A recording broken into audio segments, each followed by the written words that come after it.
Hello दोस्तों, स्वागत है आपका हमारे इस चैनल में। आज सेट का 6वां सीरीज़ है और आप लोगों का रिस्पांस अच्छा आ रहा है और वीडियो को अपने स्टडी ग्रुप में ज़रूर शेयर किया करिए ताकि और अच्छा रिस्पांस आए, तभी आगे हम कंटिन्यू कर पाएंगे। चलिए आज का स्टार्ट करते हैं सेट। पहला प्रश्न है, वेंकटप्पा आर्ट गैलरी कहाँ स्थित है? तो वेंकटप्पा आर्ट गैलरी है मैसूर में। ऑप्शन नंबर सी सही है। के वेंकटप्पा के नाम पर इसकी स्थापना की गई है। अगला प्रश्न है, एलोरा का कैलाश मंदिर किसने बनवाया था? तो एलोरा का कैलाश मंदिर जो है कृष्णराज प्रथम ने बनवाया था। ऑप्शन नंबर बी सही है। कृष्णराज प्रथम का शासनकाल था 754 से 772 ईस्वी। 754 से 772 ईस्वी कृष्णराज का शासनकाल था। इसी के बीच में इन्होंने एलोरा के कैलाश मंदिर का निर्माण करवाया था। अगला प्रश्न है, यशोधर पंडित के षडंग में अनुपात को किस शब्द से परिभाषित किया गया है? तो जो षडंग है उसका श्लोक है, रूप भेदा प्रमाणानि भाव लावण्य योजनम सादृश्य वर्णिका भंग इति चित्र षडंगकम। इसमें जो है अनुपात को इसमें जो है प्रमाण से परिभाषित किया गया है। ऑप्शन नंबर बी सही है। अगला प्रश्न है, नालंदा विश्वविद्यालय किस राज्य में स्थित है? नालंदा विश्वविद्यालय किस राज्य में स्थित है? तो ऑप्शन नंबर ए सही है। बिहार राज्य में नालंदा विश्वविद्यालय स्थित है और पंजाब पाकिस्तान में जो है तक्षशिला विश्वविद्यालय स्थित है, रावलपिंडी में। अगला प्रश्न है, मद्रास चोल मंडल की स्थापना कब हुई थी? तो जो मद्रास चोल मंडल कलाकारों का गांव के नाम से विख्यात है, कलाकारों का गांव, तो इसकी स्थापना 1966 ईस्वी में हुई थी, 1966। अगला प्रश्न है, इंटरनेशनल आर्ट प्रमोशन सेंटर कहाँ है? तो इंटरनेशनल आर्ट प्रमोशन सेंटर नई दिल्ली में है। ऑप्शन नंबर ए सही है। अगला प्रश्न है, पटुआ चित्रकला कहाँ से संबंधित है? तो पटुआ चित्रकला जो है कालीघाट से है। कालीघाट में पटुआ चित्रकला बनाया जाता है। अगला प्रश्न है, बृहदेश्वर मंदिर का निर्माण किसने करवाया था? तो बृहदेश्वर मंदिर का निर्माण करवाया था राजराज प्रथम ने। ऑप्शन नंबर ए सही है। अगला प्रश्न है, एलोरा की कौन सी गुफा कैलाश मंदिर के नाम से विख्यात है? एलोरा की कौन सी गुफा कैलाश मंदिर के नाम से विख्यात है? कृष्णराज प्रथम ने बनवाया था। 16 नंबर गुफा है जिसको कैलाश मंदिर के नाम से जानते हैं। कैलाश मंदिर का निर्माण कृष्णराज प्रथम ने करवाया था। एलोरा की जो 21वीं गुफा है, 21वीं गुफा को कहते हैं रामेश्वरम, ठीक है। और एलोरा की जो 30 नंबर गुफा है, ऑप्शन सी में 30 नंबर जो गुफा है, इसको छोटा कैलाश के नाम से जानते हैं। और जो एलोरा का 15 नंबर गुफा है, 15वीं गुफा को कहते हैं दशावतार मंदिर।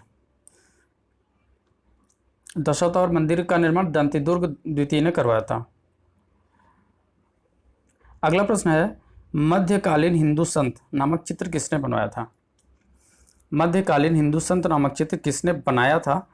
तो ऑप्शन नंबर ए सही है। विनोद बिहारी मुखर्जी ने मध्यकालीन हिंदू संत शांति निकेतन में भित्ति चित्र के रूप में बनाया था। शांति निकेतन की दीवार पे इन्होंने मध्यकालीन हिंदू संत बनाया था, विनोद बिहारी मुखर्जी ने। ऑप्शन नंबर ए सही है। अगला प्रश्न है, मकबूल फिदा हुसैन को पद्मश्री से कब सम्मानित किया गया है? एम.एफ. हुसैन को पद्मश्री से कब सम्मानित किया गया है? तो एम.एफ. हुसैन को 1966 ईस्वी में, ऑप्शन नंबर ए सही है, 1966 ईस्वी में पद्मश्री से सम्मानित किया गया है। और अगला ऑप्शन जो दिया है 1973 ईस्वी, 1973 ईस्वी में इनको पद्म भूषण से सम्मानित किया गया है। और जो अगला ऑप्शन है 1991 ईस्वी, 1991 में इनको पद्म विभूषण से सम्मानित किया गया है। तीनों याद करने की चीज़ है, कोई भी क्वेश्चन आ सकता है। और लास्ट ऑप्शन जो है, ऑप्शन डी जो है, 2011 में इनकी मृत्यु हुई थी। अगला प्रश्न है, महाराणा प्रताप का व्यक्ति चित्र किसने बनाया? तो जो महाराणा प्रताप है इनका व्यक्ति चित्र बनाया था राजा रवि वर्मा ने। ऑप्शन नंबर ए सही है। अगला प्रश्न है मूर्तिकला में जूट माध्यम का प्रयोग कौन करता है? तो मूर्तिकला में जो जूट का प्रयोग करती हैं मृणालिनी मुखर्जी हैं, ऑप्शन नंबर ए सही है। और मृणालिनी मुखर्जी विनोद बिहारी मुखर्जी की पुत्री हैं। अगला प्रश्न है शांति निकेतन के प्रांगण में सांथाल परिवार नामक मूर्ति शिल्प किसने बनाया है? तो शांति निकेतन में जो सांथाल परिवार मूर्ति शिल्प बनी है, सीमेंट कंक्रीट से बनी है, इसको बनाया है रामकिंकर बैज ने, ऑप्शन नंबर ए सही है।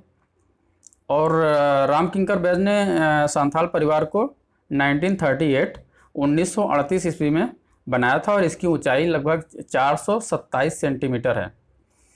शांति निकेतन में बनाए गए सांथाल परिवार की ऊंचाई 427 सेंटीमीटर है। 1938 ईस्वी में रामकिंकर बैज ने बनाया था। अगला प्रश्न है ट्री लवर नामक चित्र किसने बनाया है? तो ट्री लवर नामक चित्र जो है विनोद बिहारी मुखर्जी ने बनाया है, ऑप्शन नंबर ए सही है।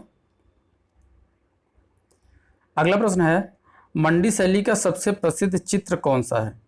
तो मंडी शैली का सबसे प्रसिद्ध चित्र है राजा केशव सेन का रूप चित्र है, ऑप्शन नंबर ए सही है।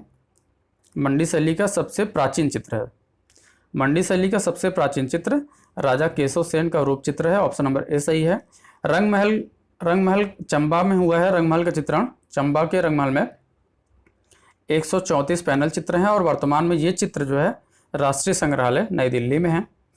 ऑप्शन नंबर सी में जो वैष्णव मत का भंडारा दिया है, वैष्णव मत का भंडारा नूरपुर शैली का चित्र है। और ऑप्शन नंबर डी में जो दिया है आंख मिचौनी, ये गढ़वाल शैली का चित्र है।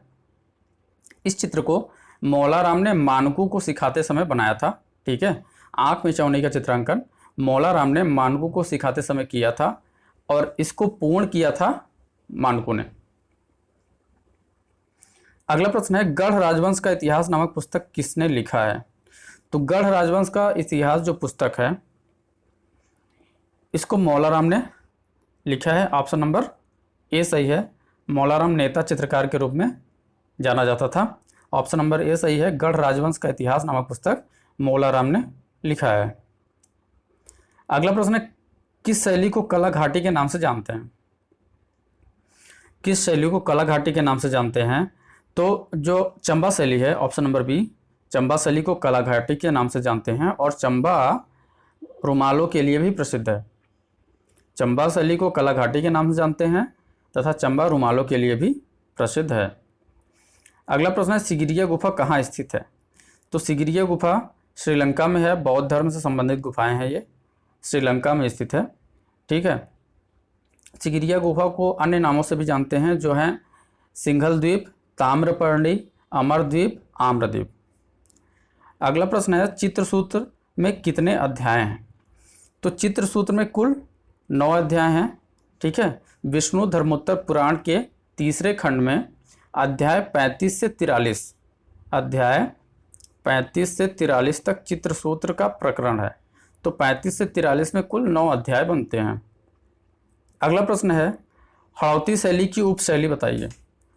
हड़ौती शैली ये राजस्थान की शैली है, राजस्थानी शैली का है।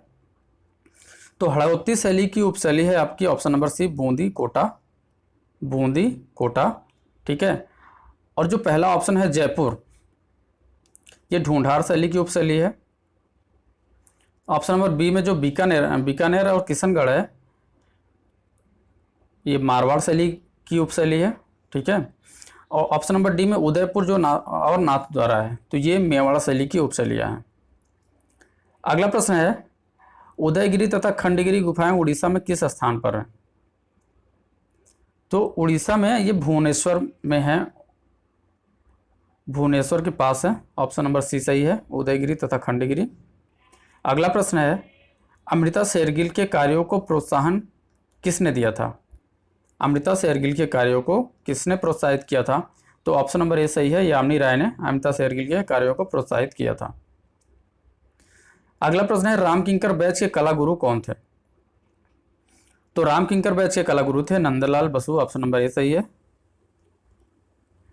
अगला प्रश्न है 2.5 दिन का झोपड़ा किसने बनवाया था? तो 2.5 दिन का झोपड़ा जो है ये अजमेर में है। 2.5 दिन का झोपड़ा कुतुबुद्दीन ऐबक ने बनवाया था, ऑप्शन नंबर सी सही है, अजमेर में बना हुआ है। और इसका निर्माण 1192 से स्टार्ट हुआ था और 1199 में पूरा हुआ था। 2.5 दिन का झोपड़ा। अगला प्रश्न है, शालीमार बाग किसने बनवाया था? कश्मीर का शालीमार बाग श्रीनगर में है। तो कश्मीर का जो शालीमार बाग है इसको जहांगीर ने बनवाया था। ऑप्शन नंबर सी सही है। 1619 ईस्वी में, 1619 ईस्वी में जहांगीर ने बनवाया था नूरजहां के लिए। अगला प्रश्न है, भारतीय मूर्तिकला एवं चित्रकला नामक पुस्तक किसने लिखा है? तो भारतीय मूर्तिकला एवं चित्रकला नामक पुस्तक E.V. हेवल ने लिखा है। ऑप्शन नंबर बी सही है। अगला प्रश्न है, सबसे अच्छी पेंसिल किस लकड़ी से बनती है? तो सबसे अच्छी पेंसिल जो है सीडार के लकड़ी से बनती है। ऑप्शन नंबर सी सही है। लास्ट क्वेश्चन आपके लिए, सिक्कों के अध्ययन को क्या कहते हैं? सिक्कों के अध्ययन को क्या कहते हैं? इसका आंसर आपको देना है। ऑप्शन आपके सामने है। आज के लिए इतना ही था। 30 प्रश्न लगभग पूरे हो गए। और अगर आप चैनल पर नए हैं तो चैनल को ज़रूर सब्सक्राइब करिए, क्योंकि हमारा प्रैक्टिस सेट अभी लंबा चलेगा तो इसका लाभ आपको मिल सकेगा। आज के लिए इतना ही। धन्यवाद। जय हिंद, जय भारत।